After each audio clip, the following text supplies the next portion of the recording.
Shalom, queridos. Que alegria poder entrar na presença de Deus.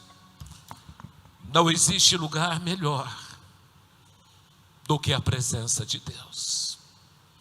Nada melhor do que estar na presença dEle. Espero que você esteja bem. Estamos terminando aí uma semana de lockdown, ou na verdade estamos terminando 9 dias. 9 dias onde você está aí na sua casa, onde não tivemos culto presencial, mas eu espero que você tenha aproveitado muito da presença de Deus na sua vida, na sua casa, durante esses dias. Amanhã tudo volta ao normal.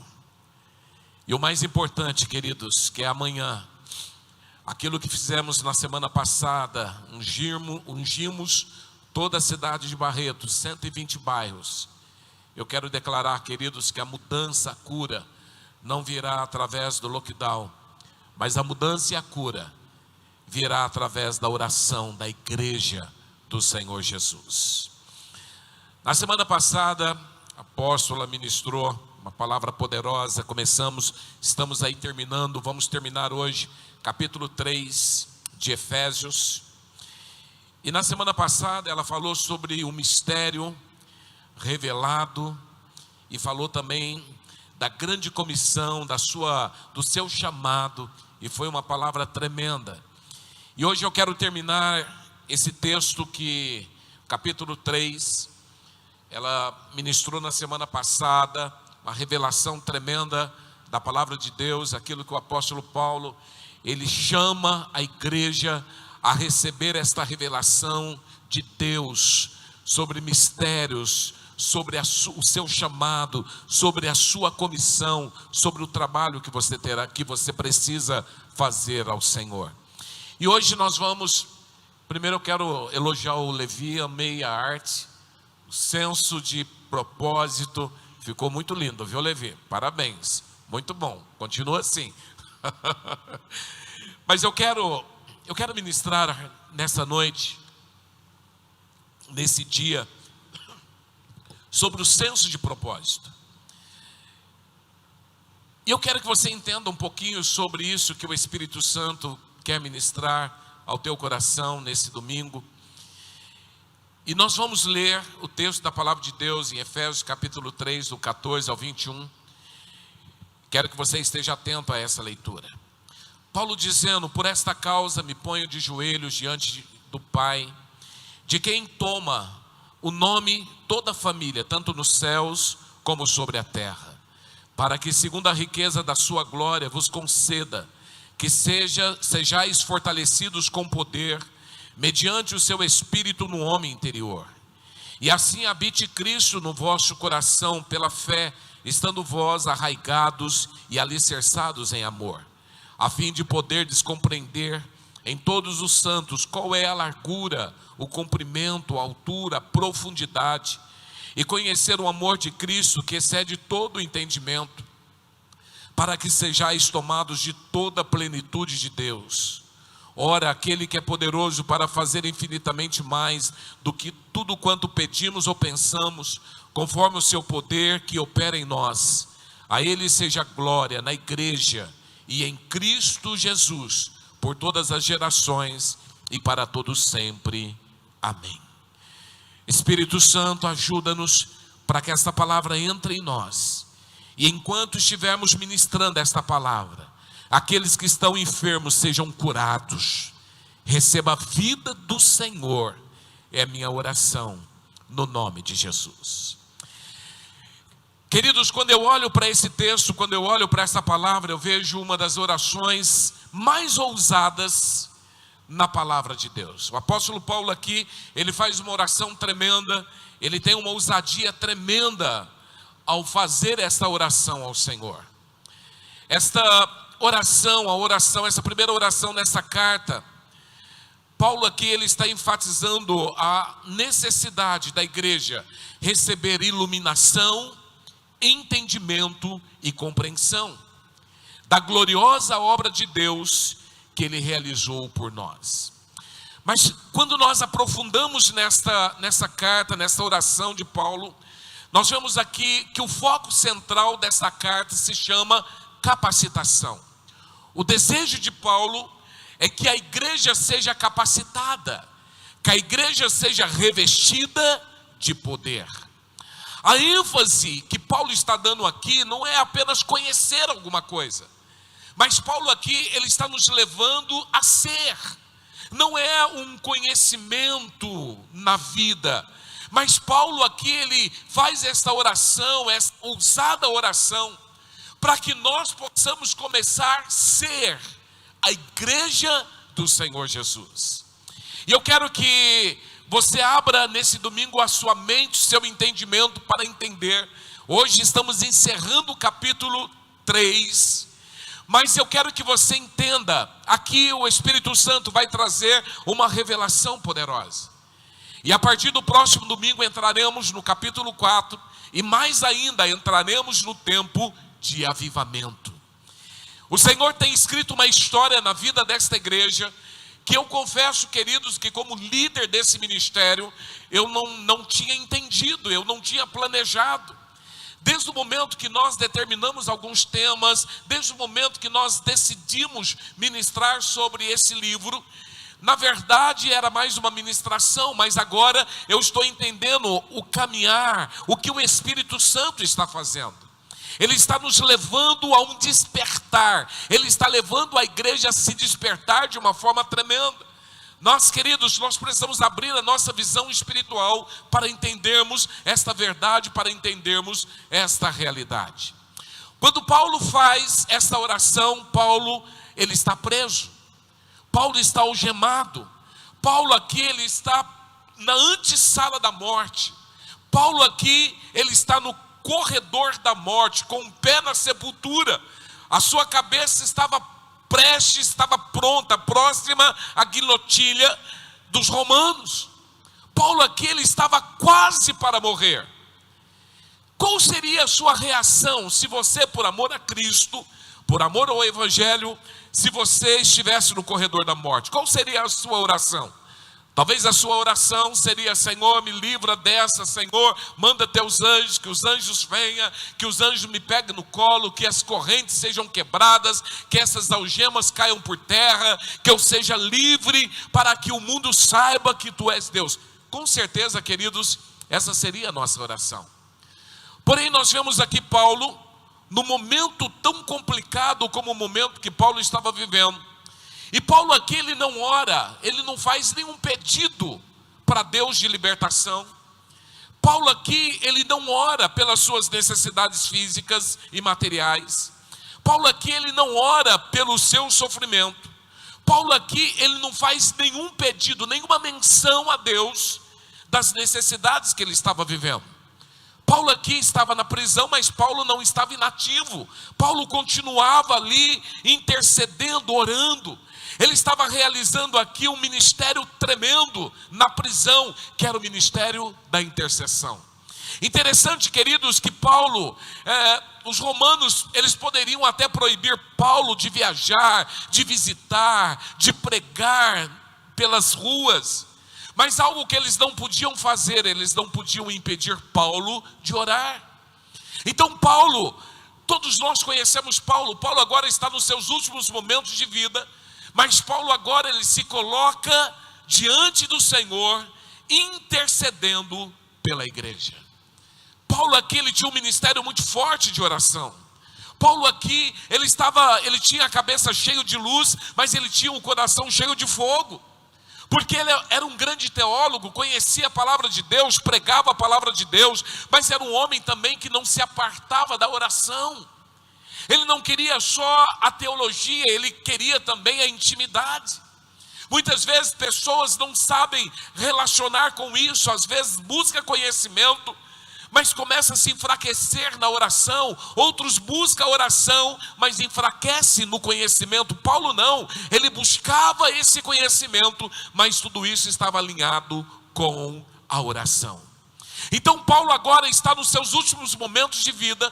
Paulo aqui está chegando no seu final, e Paulo agora, ele começa a orar ao Senhor. E o verso 14 diz: por esta causa me ponho de joelhos diante do Pai. Queridos, quando eu ouço esta palavra, por esta causa eu me ajoelho, por esta causa eu me reverencio, por esta causa eu me prostro diante do Senhor. Paulo na cadeia, na prisão, lugar impróprio, ele não esqueceu da causa, ele não esqueceu do seu chamado, ele não esqueceu do propósito de Deus para a vida dele. E agora Paulo aqui ele revela que esta causa era tão preciosa, que ele fala: por esta causa é tão nobre, que eu me coloco de joelhos. Queridos, quando eu ouço esta palavra, meu coração enche de alegria, mas também enche de preocupação. Quando eu começo a olhar para a igreja tão desfocada da causa, tão desfocada do propósito. Eu coloquei como tema nessa ministração um senso de propósito. Você vê que Paulo aqui, ele tinha um senso de propósito na vida. Qual era o propósito? A causa. E por essa causa Paulo está dizendo: eu me coloco de joelho. Eu não estou preocupado com a minha vida, não estou preocupado se eu vou morrer daqui a pouco, eu não estou preocupado se eu estou no corredor da morte, eu não estou preocupado se os romanos estão me condenando, estão dando a minha sentença. Não, eu não estou preocupado, eu estou aqui preocupado pela causa. Então ele não está orando aqui por ele, mas ele está orando por uma causa. E a grande pergunta é: que causa é essa? Que causa seria essa tão importante, que faz com que uma pessoa no corredor da morte esqueça tudo para poder se colocar de joelho e clamar ao Senhor? Que causa é essa que faz com que uma pessoa à beira da morte esqueça a sua própria vida para lutar, para orar, para se prostrar diante do Senhor em defesa de uma causa ou intercessão por uma causa? Paulo vivia no mundo de divisões, separações entre judeus e gentios, nós pregamos alguns domingos atrás sobre esta batalha de Paulo para que gentios e judeus se tornassem um só povo. E aqui, quando nós voltamos no capítulo 2, verso 11, nós descobrimos que causa é essa que Paulo está dizendo, que Paulo está intercedendo, que Paulo está esquecendo a sua própria vida.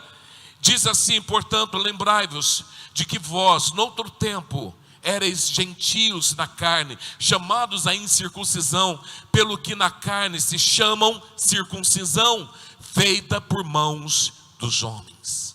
A causa que Paulo está dizendo aqui, que Paulo está orando, que Paulo está clamando a Deus, é a causa da reconciliação, a obra da reconciliação em Cristo. Paulo aqui, todo o trabalho de Paulo e toda a carta em Éfeso, a carta a esta igreja em Éfeso, Paulo aqui está clamando a Deus, está preparando este povo para que eles sejam judeus e gentios. Não esquecendo que gentios eram aqueles que não eram judeus. E Paulo, existia uma distância, existia aqui uma batalha muito grande entre judeus e gentios. Judeus olhavam para os gentios e eles não se davam. E a maior batalha para que eles fossem reconciliados em Cristo e se tornassem um só corpo. A causa nada mais é do que a unificação dos povos. Era a igreja do Senhor Jesus, e aqui Paulo, ele está intercedendo, ele está clamando a Deus. Queridos, é tremendo quando nós como igreja entendemos qual é a causa. A causa precisa estar muito acima das minhas necessidades. A causa precisa estar muito acima das minhas condições ou da minha situação. A causa, ela precisa ser algo pelo qual eu luto, eu morro, eu batalho. E Paulo era a maior prova sobre isso. Então Paulo, ele começa aqui no verso 14 falando: por essa causa é tão preciosa, essa causa é tão nobre, essa causa é tão verdadeira, é tão digna, que eu me coloco de joelho para interceder. Essa causa é tão preciosa que eu esqueço todas as minhas necessidades, até mesmo que eu estou no corredor da morte, mas a causa, ela é muito maior do que eu. E aí no verso 15 ele diz: de quem toma o nome toda a família, tanto nos céus como sobre a terra. Interessante quando você olha aqui a tradução, aqui no grego, família, toda família, é patriá. E patriá que significa uma família. E Paulo está dizendo, a maior luta de Paulo é para que nós como igreja possamos ser uma única família. Então aquelas divisões, separações entre judeus e gentios em Cristo caiu por terra, mas agora precisamos viver esta causa de nos tornarmos uma só família. E ele fala assim, olha, tanto a família, tanto no céu, como também aquelas que estão na terra. O que Paulo está dizendo aqui? Existe uma família, a família, o corpo de Cristo se torna uma família. Existe a família que se foi, que morreu, que está lá no céu. E existe a família que está na terra, mas nós somos uma única família.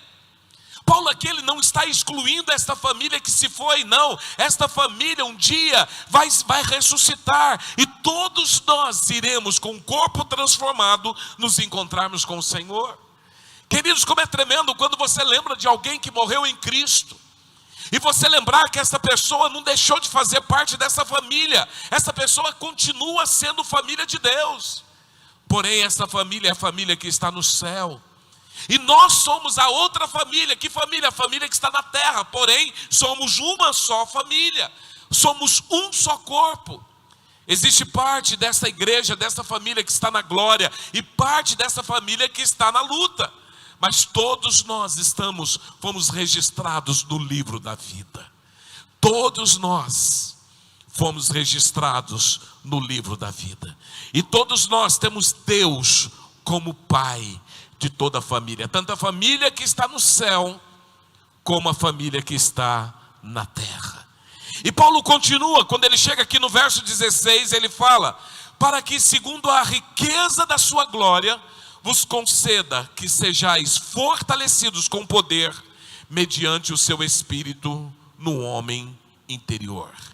E agora Paulo está dizendo, primeiro Paulo começa uma intercessão pela causa, e esta causa é que nós possamos realmente ser uma única família, a família de Cristo. E ele está falando agora sobre a riqueza da glória de Deus. Por isso ele usa o termo, segundo a riqueza da sua glória. Paulo aqui, ele manifesta o desejo de Deus, manifesta em oração, súplica, que o Senhor possa suprir, que o Senhor possa nos atender. A oração de Paulo aqui é que nós possamos viver esta verdade segundo a riqueza da glória de Deus. Interessante, queridos, quando você começa a ver aqui a glória de Deus não é um atributo de Deus. Porque a glória de Deus, na verdade, é a soma de todos os atributos de Deus.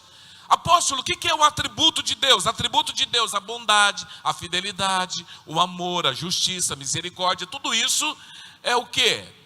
São atributos de Deus. Mas Paulo agora, ele está falando que segundo a sua riqueza, segundo a sua glória. Então Paulo está pedindo, Senhor, que esta família seja uma família real, que esta família seja uma família única, segundo a riqueza da sua glória, segundo a soma de todos os seus atributos, segundo a sua maior riqueza. E Paulo aqui, ele nos leva a entender, e ele fala sobre a glória de Deus. E a glória de Deus nada mais é do que a plenitude da manifestação de Deus. Paulo aqui é ousado. Paulo quer que a igreja entre num nível diferente, que a igreja tenha um entendimento diferente, que a igreja viva algo diferente. E aqui Paulo agora, nessa oração, Paulo faz 4 súplicas. 4 súplicas. A primeira súplica que Paulo está fazendo, ele faz uma súplica por poder interior.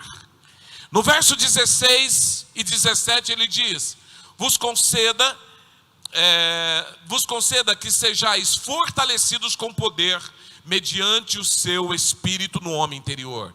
E assim habite Cristo no vosso coração, pela fé, estando vós arraigados e alicerçados em amor.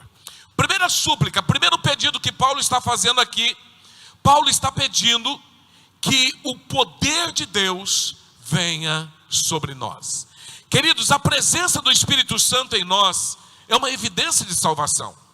Todos nós que, quando recebemos Jesus como Senhor, todos nós que aceitamos Jesus como Senhor, nós recebemos o Espírito Santo. O Espírito Santo, quando ele vem, é a evidência da salvação.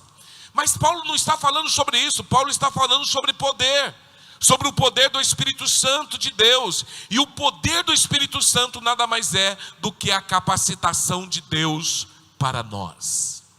O que Paulo está dizendo, a primeira súplica de Paulo, Paulo está dizendo: Senhor, que a igreja receba poder. Queridos, eu quero que você entenda essa verdade, porque nós precisamos caminhar nesta verdade.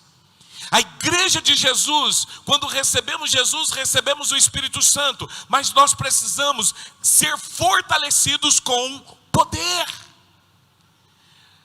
E eu quero que você entenda, queridos, que nós precisamos deste poder nesse tempo, porque nós estamos vivendo um tempo, queridos, onde a igreja do Senhor Jesus precisa se levantar com autoridade.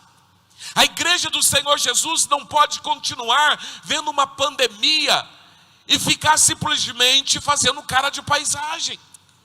Nós precisamos buscar esta capacitação, este revestimento, este poder. Não apenas nós recebemos o Espírito Santo, sim, recebemos, mas agora Paulo está dizendo: para que sejais fortalecidos com poder, mediante o Espírito no homem interior. Nós, como igreja, precisamos deste poder.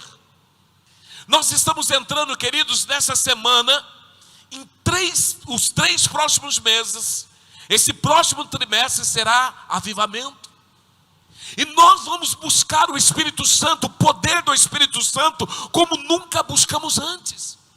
Sabe por quê? O poder é para sermos testemunhas. O poder é para que as pessoas vejam Jesus em nós, vejam o poder de Deus, a ação de Deus em nós. Para que as pessoas vejam a evidência da capacitação de Deus em nossas vidas. Nós precisamos deste poder, nós precisamos ser revestidos desse poder. Na semana passada, eu fui numa reunião com a prefeita Paula Lemos, quando ela anunciou o lockdown. E chegou no final da reunião, eu cheguei para ela, eu e o pastor Eric, e eu disse: Paula, o que nós estamos vivendo hoje, nada mais é do que um problema espiritual. Eu não creio que esta pandemia é simplesmente uma pandemia. Eu creio que esta pandemia é uma ação de Deus, uma permissão de Deus, para que pessoas reconheçam quem é o Senhor nessa terra. Eu disse para ela, falei: Paula, nós vamos ungir a cidade de Barretos. Isso foi na semana passada. Nós vamos ungir, o conselho de pastores vai ungir. Porque há 2 domingos atrás, o Espírito Santo me deu essa visão: nós deveríamos ungir a cidade. E quando veio isso no meu espírito, até há 2 domingos atrás, eu falei isso na igreja aqui. Eu falei: gente, nós vamos ungir essa cidade. Quando foi no outro dia, pela manhã, segunda-feira, conversando com o pastor Eric, falei: pastor Eric, nós vamos ungir a cidade de Barretos. Ele falou: não, você não pode fazer isso sozinho, traga para o conselho. Olha, isso é de Deus, nós estamos juntos, nós vamos ungir. E queridos, foi tão tremendo, porque no dia seguinte eu fui para a reunião do conselho, coloquei essa situação, o conselho abraçou, 120 bairros da cidade de Barretos foram ungidos. Cada igreja pegou um grupo de locais, e todos nós saímos derramando óleo, ungindo, declarando: Jesus é Senhor da cidade de Barretos. E nós ungimos toda a cidade. E quando eu falei isso para Paula Lemos, ela falou: olha, pastor, eu estou até arrepiada. Eu até ri, porque ela falou assim: olha, se eu tivesse dinheiro, eu iria alugar um avião, e eu iria derramar sobre Barretos água benta e sal grosso. Eu falei, não precisa de água benta, sal grosso não, pode deixar, que a igreja vai ungir e vai determinar que essa situação vai mudar. Queridos, eu creio que nós estamos entrando num tempo de avivamento, e o nosso tema que nós estaremos entrando nessa semana, queridos, é providencial, é uma ação de Deus. Nós estamos entrando num tempo de avivamento nessa cidade, na nossa nação, no Brasil, no estado. E esse avivamento, queridos, muitas vezes as pessoas virão correndo para conhecer o poder de Deus. Vai ser algo tremendo que vai acontecer nesta cidade, nesse estado e no Brasil. Se prepare. Mas a igreja que vai começar a desfrutar desse avivamento é a igreja que é revestida de poder, é a igreja que busca a capacitação que vem do céu. É isso que nós precisamos fazer. Jesus não iniciou o seu ministério antes de ser ungido, antes de pregar, antes de curar. Jesus então ele recebeu poder. Antes de começar o seu ministério, Jesus recebe então o Espírito Santo. E quando ele recebe o Espírito Santo, aí ele começa a pregar, aí ele começa a evangelizar, aí ele começa a curar e coisas começam a acontecer. E eu quero que você entenda o que eu estou dizendo deste altar. O poder de Deus está sobre nós. Meu irmão, entenda, em poucos dias virá um grande mover de Deus. Pessoas virão dos 4 cantos dessa cidade. Porém é o tempo que nós como igreja precisamos buscar poder do Espírito Santo. E a primeira oração de Paulo é essa. Paulo está lá à beira da morte, no corredor da morte, pronto para ser sacrificado. Mas Paulo está intercedendo ao Senhor que a igreja seja revestida de poder. Jamais a igreja de Jesus vai caminhar vitoriosamente sem esse poder do Espírito Santo. Este é o momento, meu irmão, que você precisa buscar poder do Espírito Santo. Essa semana que você passou na sua casa em lockdown, meu irmão, nada mais foi do que o tempo que Deus falou: fique em casa, e em casa busca poder. Fique em casa porque eu estou para começar um tempo novo na igreja. Fique em casa, busque. Fique em casa, ore. Fique em casa, comece a me buscar. E essa semana que nós estamos entrando, queridos, nós saímos de uma semana de busca, e agora nós vamos entrar numa semana de manifestação da glória de Deus. Andaremos pelas ruas, pessoas serão curadas, colocaremos as mãos sobre os enfermos, eles serão curados. Quando abrimos a nossa voz, quando levantarmos a nossa voz, meu irmão, pessoas irão ressuscitar o poder de Deus sobre a igreja. Atos 1:8, mas recebereis poder ao descer sobre vós o Espírito Santo, e aí sereis minhas testemunhas, tanto em Jerusalém, como em toda a Judéia, Samaria e até os confins da terra. Paulo, ele não está pedindo que haja mudança nas suas circunstâncias, mas Paulo está pedindo poder para a igreja do Senhor Jesus. Essa era a preocupação de Paulo. E no verso 17 ele diz: e assim habite Cristo no vosso coração, pois pela fé, estando vós arraigados e alicerçados em amor. Paulo fala, a igreja precisa buscar poder. E aí que Cristo habite, que Cristo more em você. Indica aqui, queridos, uma permanência habitadora do Espírito Santo de Deus em cada crente.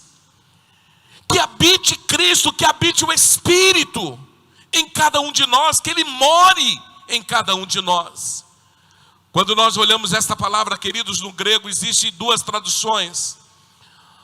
Parokeio, que significa habitar como estrangeiro, mas katoike significa habitação permanente.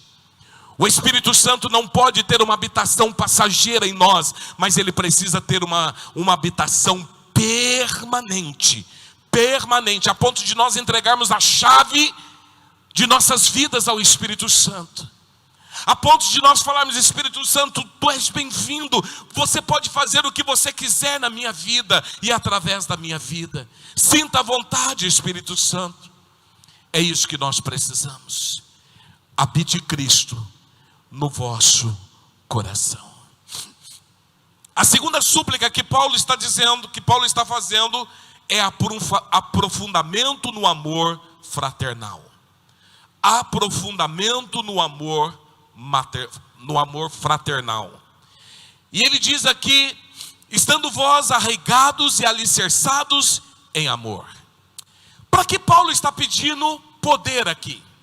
Talvez você poderia dizer: não, Paulo está pedindo poder para tornar o nome dele célebre, para mostrar que ele é bom, para que as pessoas olhem para ele e digam: nossa, Paulo, você é tremendo, você é bom, você é forte. Não, Paulo está pedindo amor, sabe para quê? Para amar. E amar quem? Amar o seu irmão. Ele pede poder para amar. E aqui ele está pedindo poder para sermos arraigados e alicerçados em amor. Meu irmão, entenda uma coisa: sem amor não existe vida cristã. E Paulo está falando de um povo dividido. Paulo está falando de judeus e Paulo está falando de gentios. Olha, que o Senhor dê poder, que sejam arraigados, sejam alicerçados em amor. Queridos, entenda uma coisa: você pode ser um mega empresário, você pode ser um bom teólogo, você pode ser um mestre da lei, você pode ter muitos diplomas. Entenda uma coisa: se você não tiver amor, nada vai funcionar na sua vida. Agora, amar quem? Eu quero amar quem me ama, eu quero amar quem me trata bem, eu quero amar quem é bom para mim, quem fala o que eu gosto. Não, Paulo está dizendo aqui amor por amar todas as pessoas. É muito fácil, queridos, você cumprimentar quem te cumprimenta, amar quem te ama, beijar quem te beija, é muito fácil. Mas Paulo aqui, ele está falando de um povo diferente. Paulo está falando de judeus e gentios, um povo que era acostumado em separação, judeus que achavam gentios como combustível para o fogo do inferno, cheios de preconceitos. E Paulo está dizendo: Senhor, eu preciso de poder para amar. Dá poder para a igreja, para que a igreja aprenda a amar. Irmãos, entenda isso: se você não aprender a amar, esse cristianismo, esse evangelho está falido. Deus vai nos mandar uma multidão, Deus vai nos mandar muitas vidas, mas isso vai acontecer quando nós aprendermos a amar, quando nós aprendermos a cuidar, quando nós aprendermos a ser um com meu irmão. E Paulo está justamente falando isso: Senhor, dê poder para amar. Queridos, eu quero que você entenda isso. Eu creio no grande avivamento. Eu creio que toda essa pandemia, esse cenário todo, vai trazer um avivamento, um despertamento. Pessoas estão perdendo pessoas que amam. Há 2 semanas atrás, queridos, nós tivemos uma notícia tão triste. Num dia morre uma filha, no outro dia de manhã morre uma outra filha, e no outro dia à tarde morre o pai, e ficou só a mãe. Pensa uma família, queridos, que perde em 2 dias o pai e 2 filhos. Imagina a situação dessa família. E nós como igreja precisamos amá-los. Se nós não tivermos amor, queridos, Deus não manda multidões. É como discipulado: Senhor, me dê discípulos. Ok, você vai cuidar, você vai amar esses discípulos, você vai apacentar. Qual é o seu propósito? Nós precisamos de amor. Nós precisamos amar. Amor derruba as barreiras, querido. Por isso nós precisamos de poder. E Paulo está dizendo aqui de um amor tão tremendo, que este poder não é só blá blá blá, não. Paulo está falando que eu preciso deste poder, por isso eu preciso amar, por isso eu preciso de poder. E aqui Paulo, ele usa 2 figuras. A primeira figura, arraigados. É como uma árvore, queridos. Uma árvore, ela é bonita, ela é frondosa, mas ela precisa crescer para baixo, crescer num lugar que ninguém vê. Então nós precisamos deste amor, queridos. Nós precisamos crescer para baixo. Deus vai mandar uma grande multidão. A igreja de Jesus vai experimentar um tempo novo na terra. O grande avivamento está chegando, queridos. Deus vai mandar pessoas dos 4 cantos da cidade, mas nós precisamos amar essas vidas. Amar pessoas que nós não gostamos, amar pessoas que muitas vezes nos feriram. E quando nós aprendemos a amar, Deus vai nos dar a multidão. Mas enquanto nós não amarmos, Deus não dá. E a segunda figura que Paulo ele mostra aqui, alicerçados, primeiro arraigados, uma árvore com raiz. A raiz desce, cresce para baixo a ponto que você não vê. E agora Paulo está falando de alicerçados. Um alicerce, uma casa bonita, ela precisa ter um bom alicerce. Então Paulo está dizendo, alicerçados e arraigados. A igreja de Jesus vai viver um tempo tremendo, mas ela precisa ser arraigada, alicerçada em amor. Ela precisa crescer para baixo, ela precisa ser fortalecida em amor. Enquanto você não aprender a amar, Deus não vai mudar a tua história. Imagina, queridos, uma casa sem alicerce. Imagina uma igreja sem amor, ela não permanece de pé. Qualquer ventinho, qualquer vendaval ela derruba. Imagina uma pessoa, um cristão que não ama, qualquer vento derruba esse cristão. Talvez é isso que está faltando na sua vida. Você precisa aprender a amar. Diga, eu quero aprender a amar. Diga na sua casa, eu quero aprender a amar. Interessante, quando Jesus, ele chama Pedro para o ministério, Jesus não pergunta para Pedro, Pedro, você fez teologia? Quanto tempo de teologia você fez? Não, que Jesus pergunta para Pedro, Pedro, você me ama? Se você me ama, você está pronto para pastorear.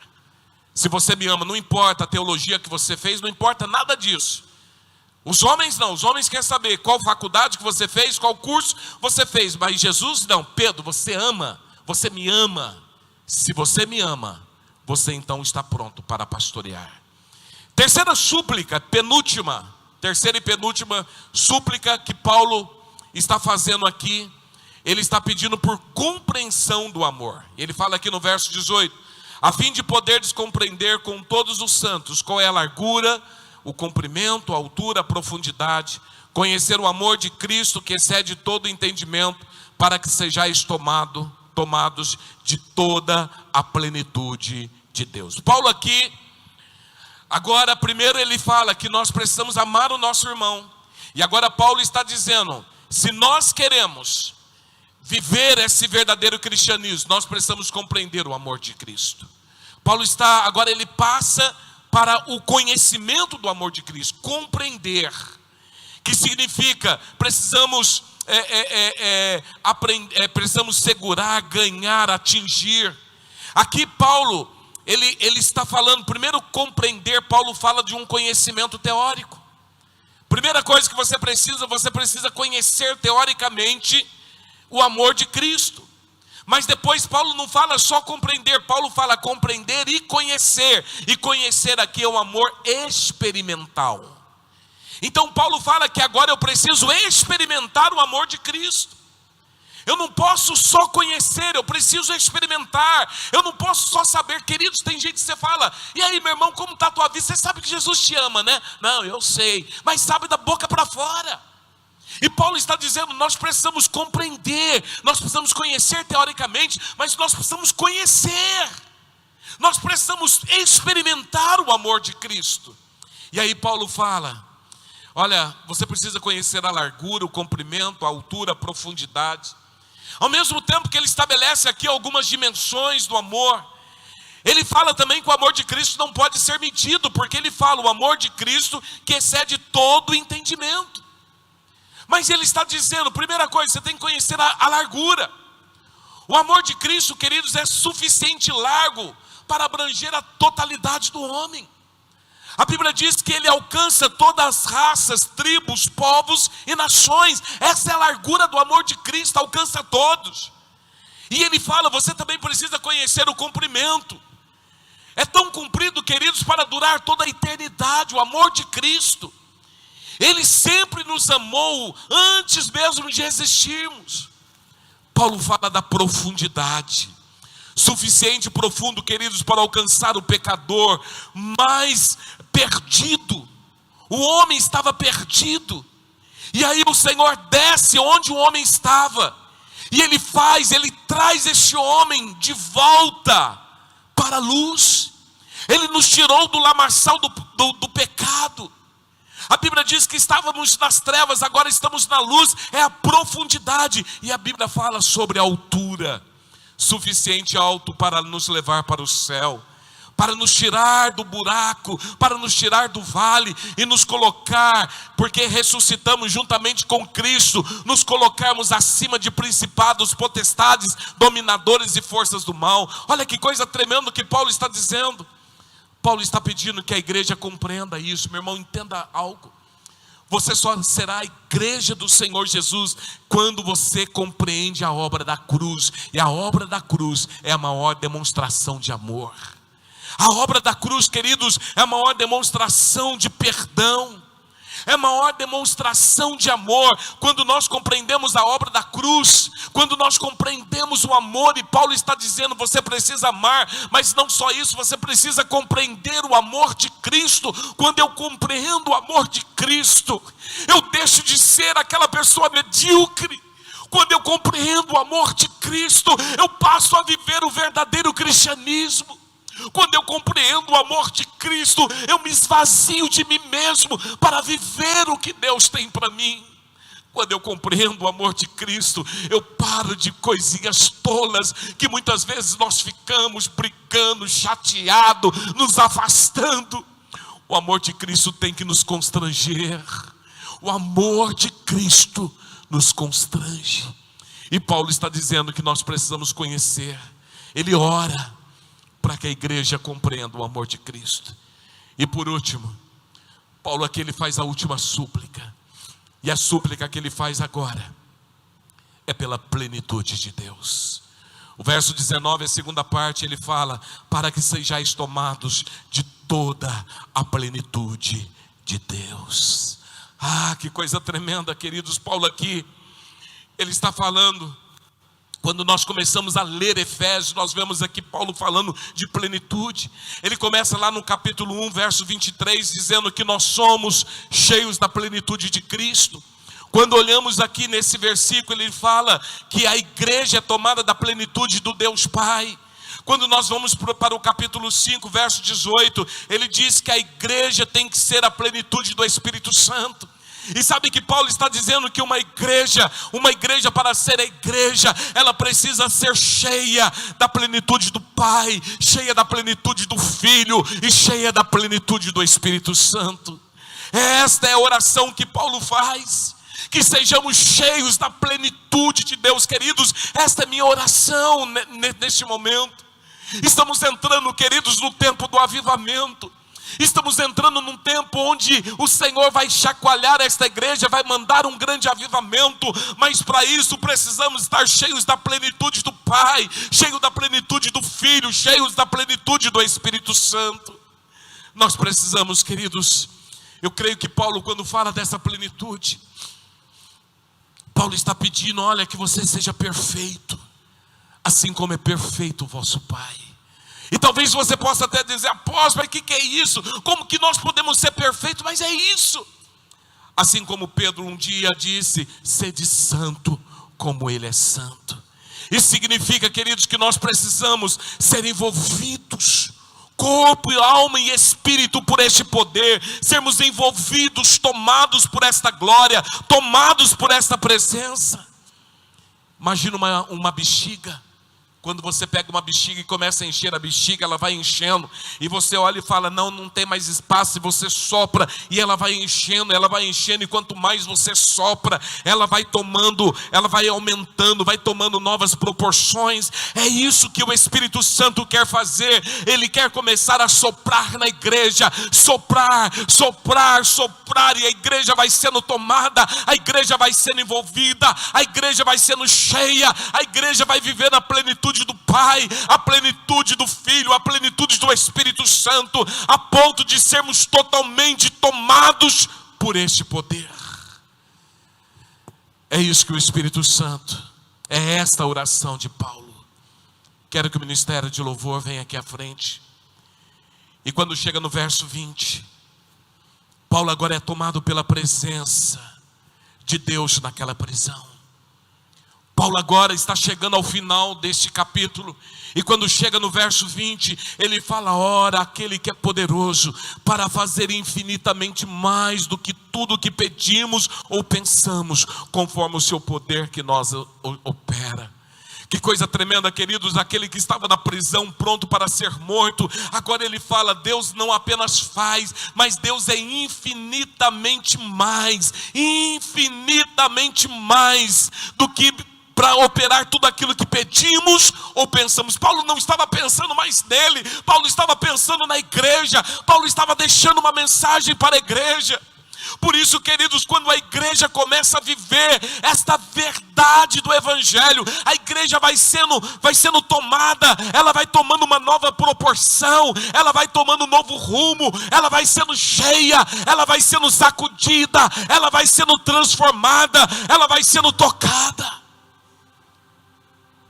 Quer ver o poder de uma igreja? Conheça o quanto essa igreja ora. Quer ver o poder de uma igreja? Veja o quanto esta igreja ora. Ah, meu irmão, entenda. Nós estamos entrando num tempo que o seu calendário profético precisa estar antenado. Deus está movendo. Ah, meu irmão, o Espírito Santo está movendo. Nós estamos entrando em dias de avivamento. Você está achando que essa pandemia veio para matar pessoas? Não, essa pandemia veio para sacudir, para chacoalhar vidas. Muitas pessoas não vêm pelo amor, mas vêm pela dor, mas virão. Porque o maior propósito de Deus é que o propósito dele se cumpra em cada vida. E Paulo, no final de tudo isso, ele fecha esse capítulo no verso 21. Ele está tomado pela glória de Deus, tomado pelo poder de Deus, tomado pela unção de Deus. E agora Paulo está dizendo a ele, seja glória na igreja e em Cristo Jesus, por todas as gerações, para todos sempre. Amém. Sabe o que Paulo está dizendo aqui? Ele está dizendo que a igreja é a glória de Deus. Que Deus quer usar a igreja de uma forma tremenda para que o mundo saiba quem Ele é. Ele não está dizendo que a igreja tem a glória, mas Ele está dizendo que a igreja é a glória de Deus. A igreja vive o poder de Deus, a igreja exibe a graça de Deus. E Paulo está dizendo esta verdade. Paulo está dizendo, a Ele seja glória. A Ele seja glória na igreja. Que a igreja é a glória de Deus, queridos, ouça isso. Está chegando os dias que nós vamos andar pelas ruas dessa cidade, queridos, e pessoas serão tomadas pelo poder do Espírito Santo. Está chegando o dia, queridos, que nós vamos andar por essas ruas, e a nossa sombra curará os enfermos. Está chegando o dia que quando você erguer a tua voz, algo novo vai acontecer. Está chegando o dia que você vai colocar as mãos sobre os enfermos e eles serão curados. Que você colocará as mãos sobre os mortos e eles ressuscitarão, porque a igreja é a glória de Deus. Mas para isso precisamos amar, o poder para amar. Quando amamos vida, Deus entrega vidas. Quando amamos vida, Deus cura enfermos. Quando amamos vida, Deus manda multidões. Quando temos o poder para amar, o poder para vencer as diferenças, quando temos este poder, algo novo começa a acontecer. Nós queremos a capacitação. Nós queremos a capacitação.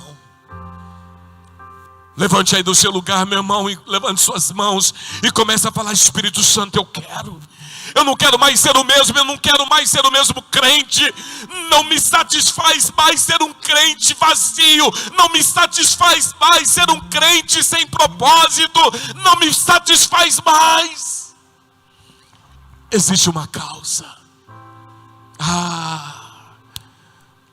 Levante suas mãos e comece a adorar a Ele.